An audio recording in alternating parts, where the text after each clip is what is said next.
বন্ধুরা বলেন তো মিষ্টিটা কেমন? মিষ্টিটা দেখে কি মনে হচ্ছে বাজার থেকে কিনে আনা? না, এটা আমার নিজের হাতে বানানো।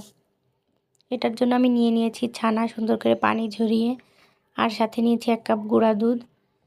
এটাকে সুন্দর করে হাতের তালুর সাহায্যে অনেকক্ষণ ধরে মাখিয়ে নিয়েছি। এই যে এই পর্যায়ে আমি এর ভিতর দিয়ে দেব 2 চামচ ময়দা, হাফ চামচের মতো বেকিং পাউডার।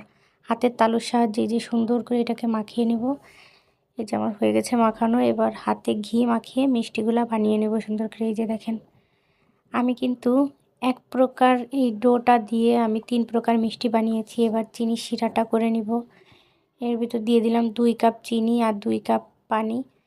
এর ভিতরে একটু এলাচ, তেজপাতা ঘ্রাণের জন্য আমি দিয়ে দিব। এটার জন্য কিন্তু আপনার এই যে 2 তার বলেন, 1 তার বলেন, এরকম শিরা লাগবে না। আপনার কিন্তু এটা হালকা ঘন একটা সামান্য একটু হালকা আঠালো ধরনের একটা শিরা হলেই হয়ে যাবে মিষ্টিটা। আর এই যে কড়াই দিয়ে দিলাম তেল, সাদা তেল। এই তেলটা কিন্তু হালকা গরম হলে মিষ্টিগুলো দিতে হবে। বেশি গরম তেলের ভিতরে দেওয়া যাবে না, তাহলে কিন্তু মিষ্টিগুলো ফুলবে না। এই যে আমার তেলটা গরম হয়ে গেছে, এর ভিতরে আমি মিষ্টিগুলো ছেড়ে দেবো। দেখেন মিষ্টিগুলো কতটুক ছোট ছোট। এরপর তেলে দেওয়ার পরে কিন্তু মিষ্টিগুলো ফুলে অনেক বড় বড় হয়ে যাবে। তারপরে আরও বড় হবে যখন আমি চিনির শিরার ভিতরে দেব, তখন কিন্তু মিষ্টিগুলো আরও অনেক বড় হয়ে যাবে। এটাকে ধৈর্য নিয়ে অনেক সময় নিয়ে এটাকে ভাজতে হবে, উল্টিয়ে পাল্টিয়ে সুন্দর করে।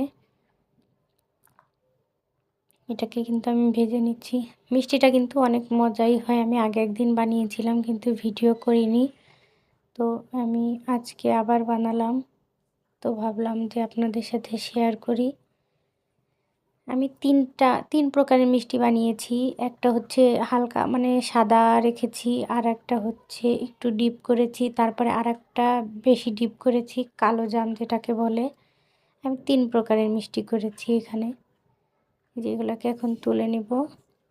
তুলে তুলে কিন্তু রেখে দেবো। সবগুলোকে একসাথে আমি চিনির শিরার ভিতরে দেবো, না হলে প্রথমে যেগুলো দেবো ওইগুলোর ভিতরে হচ্ছে শিরাটা বেশি ঢুকে যাবে, আর পরেরগুলো হচ্ছে হবে না। এই যে এগুলোকে এবার আমি চিনির শিরার ভিতরে দিয়ে দেব।